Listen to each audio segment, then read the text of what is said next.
മിക്ക ഇൻ്റർവ്യൂസിനും നിങ്ങൾ സാധാരണയായി കേൾക്കാറുള്ളൊരു ചോദ്യമായിരിക്കും, സ്ട്രിംഗ് എങ്ങനെ ജാവ ഇൻറ്റേർണലി മാനേജ് ചെയ്യുന്നു, ഈക്വൽ ടു ഓപ്പറേറ്റർ എങ്ങനെ ഇൻറ്റേർണലി വർക്ക് ചെയ്യുന്നു. ഇത് രണ്ടും ഒരു ചെറിയ ഉദാഹരണത്തിലൂടെ മനസ്സിലാക്കാൻ ശ്രമിച്ചാലും. ഇവിടെ ഒന്നാമത്തെ കുട്ടി അമ്മയോട് ചോദിക്കുന്നു, അമ്മ എനിക്കൊരു നോട്ട്ബുക്ക് തരാമോ എന്ന്. അപ്പോൾ അമ്മ ഒരു നോട്ട്ബുക്ക് കുട്ടിക്ക് കൊടുത്തു. രണ്ടാമത്തെ കുട്ടിയും അതുപോലെ സെയിം ബുക്ക് അമ്മയോട് ചോദിക്കുന്നു. രണ്ട് ബുക്കും കൂടി വെക്കാൻ സ്പേസ് വേണ്ടേ? അതുകൊണ്ട് അമ്മ പറയുന്നു, ഒരു ബുക്ക് മതി, ഒരേപോലത്തെ ബുക്കാണ് രണ്ടുപേർക്കും ആവശ്യമെങ്കിൽ രണ്ടുപേരും ഷെയർ ചെയ്ത് ഉപയോഗിച്ചോളാൻ പറയുന്നു. ഇപ്പോൾ മൂന്നാമത്തെ കുട്ടി ഡിഫറൻ്റ് ആയ ഒരു നോട്ട്ബുക്ക് ചോദിക്കുമ്പോൾ അത് അമ്മ കൊടുക്കുകയാണ്. ഈ നാലാമത്തെ കുട്ടി ഒന്നാമത്തെയും രണ്ടാമത്തെയും കുട്ടിയുടേതുപോലുള്ള നോട്ട്ബുക്കാണ് ചോദിക്കുന്നത്. അത് പുതിയത് തന്നെ വേണമെന്ന് വാശി പിടിക്കുമ്പോൾ അമ്മ പുതിയൊരു നോട്ട്ബുക്ക് കൊടുക്കുന്നു. എന്നാൽ അത് കാണാൻ ആദ്യത്തേതുപോലെ തന്നെയാണ്. ഇവയെ സ്ട്രിങ്ങുകളായി പരിഗണിച്ചാൽ str1ഉം str2ഉം സിമിലറാണ്. ഇവ ഒരേ ഒബ്ജക്റ്റിനെ റെഫർ ചെയ്യുന്നു.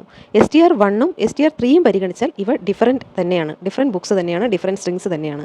ഇനി str1ഉം str4ഉം പരിഗണിച്ചാൽ ഇവ സിമിലറാണ്. കാണാൻ ഒരുപോലെയാണോ എന്ന് ചോദിച്ചാൽ ഈക്വൽ ടു ഓപ്പറേറ്റർ പറയും. അല്ല, കാരണം ഇവ രണ്ടും രണ്ടാണ്.